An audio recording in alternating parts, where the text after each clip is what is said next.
तीन जादुई वाटरमेलन। गोपाल के पास एक खेत था जहां पर वो तरबूजों की खेती करता था। इस साल की तरबूजों की फसल बहुत ही अच्छी निकली थी, जिस वजह से गोपाल खुशी से तरबूजों को बैलगाड़ी से बाजार बड़े व्यापारी के पास ले जाता है। वो बड़ा व्यापारी भी गोपाल के तरबूजों को अच्छा दाम देने वाला था, लेकिन तभी संतोष नाम का एक आदमी आता है और वो बीच में ही कहता है, अरे सेठ जी, इस गोपाल ने अपने तरबूजों को दवा देकर बड़ा किया है। इसके तरबूज बिल्कुल भी अच्छे नहीं है। मैं इसके गांव में ही रहता हूँ, इसलिए मुझे सब पता है इसकी बुरी आदतों के बारे में। ये पैसा कमाने के लिए कुछ भी कर सकता है। संतोष की ये बात सुनकर गोपाल कहता है, अरे संतोष, तुम क्यों झूठ बोलकर मेरा नुकसान कर रहे हो? ऐसा करके आखिर तुम्हें क्या मिलेगा? देखिए सेठ जी, आप इसकी बातें मत सुनिए, मुझ गरीब की बात पर विश्वास कीजिए। पर वो बड़ा व्यापारी भी संतोष की ही बात मान लेता है और गोपाल का माल बिल्कुल भी नहीं खरीदता। संतोष इस वजह से बहुत खुश हो जाता है। गोपाल जिस किसी बड़े व्यापारी के पास जाता, वहां जाकर संतोष गोपाल का काम खराब कर देता, जिस वजह से गोपाल नाराज होकर घर वापस चला आता है और अपनी बीवी गीता को सारी बात बताता है। तब गीता कहती है, तो क्या हुआ? उस बड़े व्यापारी ने तरबूजे नहीं खरीदे तो आप तरबूजों को रास्ते के बाजू में जाकर बेचिए। हमारे तरबूज बहुत ही अच्छे हैं, लोग यूं कहकर खरीद लेंगे। गीता की बात सुनकर गोपाल रास्ते के बाजू तरबूज बेचने लगता है। पर थोड़ी ही देर में संतोष अपने तरबूज लेकर वहां आता है। उसने तरबूजों को लाल रंग के इंजेक्शन दिए थे, जिस वजह से वो लाल लाल और बहुत ही मीठे दिख रहे थे। वो हर ग्राहक को तरबूज काट कर दिखाता है, इसलिए ज्यादा से ज्यादा लोग संतोष के ही तरबूज खरीदने लगते हैं। इस बार भी गोपाल बहुत उदास हो जाता है और घर जाकर गीता से कहता है, अरे गीता, फिर से वो संतोष बीच में आ गया। उसकी वजह से मैं आज एक भी तरबूज नहीं बेच पाया। ऐसा ही होता रहा तो हमारे तरबूजों की फसल बर्बाद हो जाएगी।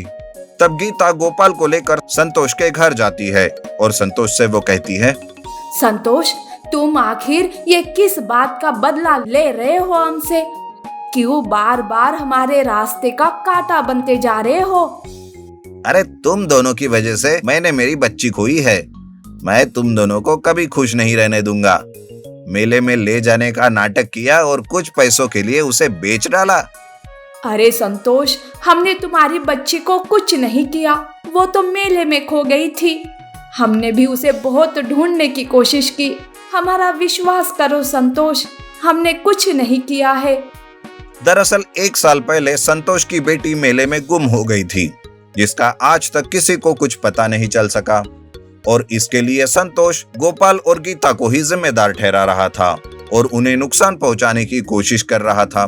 गीता और गोपाल संतोष को समझाकर घर आते हैं, लेकिन बात यह थी कि इस साल अच्छी फसल होने पर भी गोपाल और गीता को उसका कोई फायदा नहीं हो रहा था। उनके तरबूज तो पड़े पड़े ही सड़ रहे थे। वो बेचारे अपने सड़े हुए तरबूजों को देखते रहते हैं कि तभी 3 तरबूज वहां से बाहर लुढ़क कर आते हैं। वो दिखने में बहुत ही ताजे रहते हैं। उन्हें देखकर गोपाल कहता है, अरे सुनो गीता, इन सड़े हुए तरबूजों में ये 3 तरबूज कैसे अच्छे निकले? ये अभी तक खराब भी नहीं हुए, जरा देखो तो। गोपाल और गीता तीनों तरबूजों को बाजू करते हैं। तब उन तरबूजों में से हमें काटो ऐसा आवाज सुनकर वो दोनों चकित हो जाते हैं और डर भी जाते हैं, लेकिन हिम्मत करके एक एक तरबूज को वो काटने लगते हैं। सबसे पहले तरबूज को काटते ही वहां से सोना निकल आता है।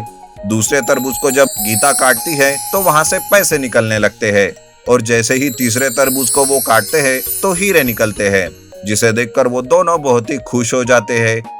तभी वहां एक देवता प्रसन्न हो जाते हैं और वो कहते हैं, तुम दोनों का बहुत बहुत धन्यवाद। मैं एक शराब की वजह से इन तीनों तरबूजों में फंसा हुआ था, पर आज तुम्हारी ईमानदारी की वजह से मैं मुक्त हो गया। अब ये सोना, पैसे और हीरे सारे तुम्हारे हैं। ऐसा कहकर वो देवता वहां से गायब हो जाते हैं। गोपाल और गीता सोना और हीरे बेचकर पैसे ले आते हैं, जिसकी वजह से उनके घर में बरकत हो जाती है। उस दिन वो दिवाली के जैसे घर में दिए जलाते हैं और खुशियां मनाते हैं। लेकिन जब संतोष ये सब देखता है तब वो सोचता है, अरे ये गोपाल तो तरबूजों के कारण लुट गया था, लेकिन ये इतना खुश कैसे? यहाँ मैं दिन रात बेटी की याद में दुखी होता हूँ और ये खुशियां मना रहे हैं, दिए जला रहे हैं। आज तो इसे मैं छोड़ूंगा नहीं। संतोष गुस्से में पागल गोपाल के घर जाता है, पर तभी उसकी बेटी गोपाल के घर से बाहर आती है और पापा पापा कहकर उसे गले लग जाती है। संतोष अपनी बेटी को गले लगाकर खूब प्यार करता है और हैरान भी रहता है कि उसकी बेटी अचानक से वापस कहां से आई। दरअसल उस देवता से गोपाल ने संतोष के बेटी को वापस लाने की बात कही थी।